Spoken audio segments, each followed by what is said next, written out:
अस्सलाम वालेकुम। अरे भाई, आप तो ईद का चांद ही हो गए। बहुत अरसे बाद हमारे चैनल पे आते हैं। यूं तो हर महीने नया चांद निकलता है और हर रोज किसी न किसी शक्ल में बामे फलक पे मौजूद रहता है, लेकिन कदर खो देता है हर रोज आना जाना। राहत तंदूरी कहते हैं कि रोज तारों को नुमाइश में खलल पड़ता है, चांद पागल है, अंधेरे में निकल पड़ता है। अब ईद का चांद साल में एक ही मर्तबा नजर आता है, इसलिए खूब आवभगत करवाता है। मेहमान खुसूसी की तरह महीना भर इंतजार करवाता है।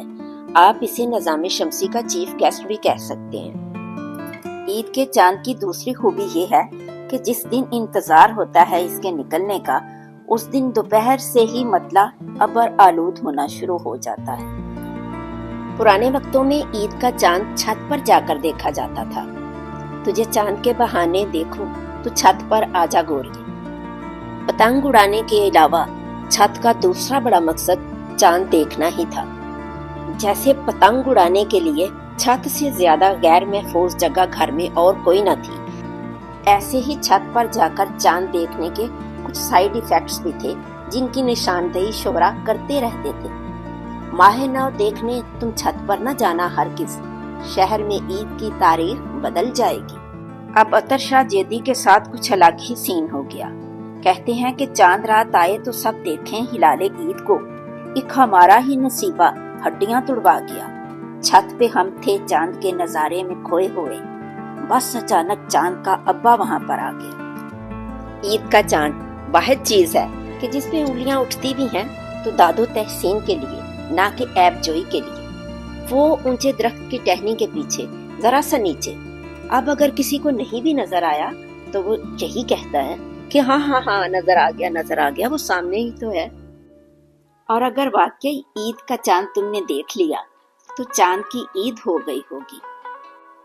एक तरफ तो साइंस ने इतनी तरक्की कर ली है कि आदमी खुद भी चांद पर अपने कदम रख के वापस आ चुका है, लेकिन ईद का चांद उसे फिर भी ढूंढना ही पड़ता है। पाकिस्तान में ईद का चांद सबसे पहले पेशावर के मौलाना पोपल जई को नजर आता है, जबकि दूसरी तरफ रवियत हलाल कमेटी के इतने सारे मौलाना इकट्ठे होकर चांद ढूंढ रहे होते हैं और एंड पे यही कहते हैं कि मतलब अबर आलूद होने की वजह से आज चांद नजर नहीं आ सका। हमने तुझे देखा ही नहीं, क्या ईद मनाए? जिसने तुझे देखा है उसे ईद मुबारक। और जिसने तुझे देखा है कुछ देर उसने देख लिया चांद की तरफ, कुछ देर आज चांद को इतराना चाहिए।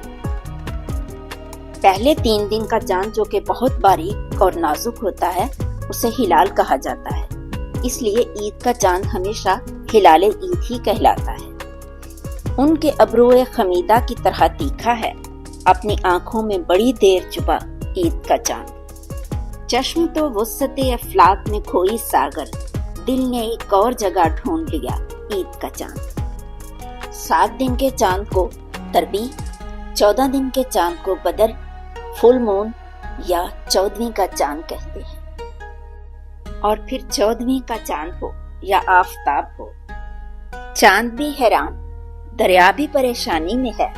अक्स किसका है कि इतनी रोशनी पानी में है। परवीन शाकिर कहती हैं, कुछ तो हवा भी सर्द थी, कुछ था तेरा ख्याल भी, दिल को खुशी के साथ साथ होता रहा मलाल भी। बात वो आधी रात की, रात वो पूरे चांद की, चांद भी ऐन चीत का और उस पे तेरा जमाल भी। और आखिर में इब्ने इंशा का वो शेर जो अभी तक बचा के रखा था, मेहमान खुसूसी शेर समझ लीजिए। कल 14वीं की रात थी, शब भर रहा चर्चा तेरा, कुछ ने कहा ये चांद है, कुछ ने कहा चेहरा तेरा। हम भी वहीं मौजूद थे, हमसे भी सब पूछा किए, हम हंस दिए, हम चुप रहे, मंजूर था पर्दा तेरा। 14वीं रात के चांद को माह तमाम भी कहते हैं, क्योंकि इसके बाद इसका साइज कम होना शुरू हो जाता है और चांद की 28 तारीख को चांद मंजर से बिल्कुल गायब हो जाता है और वो मुकम्मल तारीख रात होती है, जिसे अमावस की रात भी कहा जाता है। तुम्हारा हिज्र अमावस की रात जैसा है, तुम्हारी याद में तारे उदास रहते हैं। फलक पे रहती है अफसुर्दा रोशनी की लकीर, हथेलियों पे सितारे उदास रहते हैं। खुदा करे कि ये हिलाल ईद आपके लिए ढेरों खुशियां लेकर आए। साथ रहने का, सुनने का बहुत शुक्रिया।